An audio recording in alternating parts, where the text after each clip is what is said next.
Des dessins qui racontaient les plus magnifiques contes qui nous enseignent de l'icône.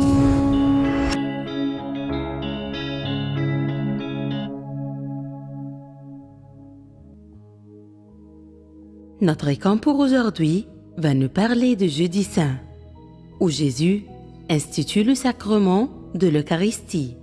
Dans notre icône, notre Seigneur Jésus est habillé en blanc, ce qui signifie la pureté. Aussi, il est vêtu en rouge, parce qu'il est roi. Il est auréolé de cercles lumineux avec une croix, car il est le Dieu de la sainteté.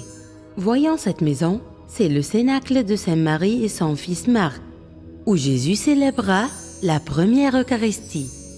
Jésus est assis sur la table avec ses 11 disciples, avec Jean le bien-aimé qui reste à côté de Jésus.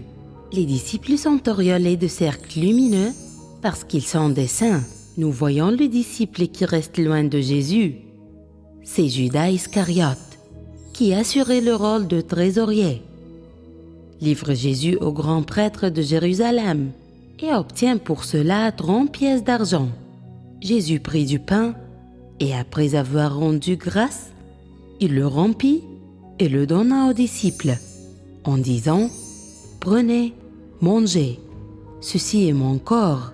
Il prit ensuite une coupe et après avoir rendu grâce, il la leur donna en disant « Buvez-en tous, car ceci est mon sang, le sang de l'Alliance, qui est répandu pour plusieurs, pour la rémission des péchés. » Jésus le Christ institue le sacrement de l'Eucharistie et pour cela, le Cénacle sera la première église instituée par Jésus. C'est l'histoire de l'icône de la Seine. Nous prions « Merci Seigneur pour ton corps et ton sang que tu me donnes, que rien ne me sépare de toi et que je vive et meure dans ton amour. » Des dessins qui racontaient les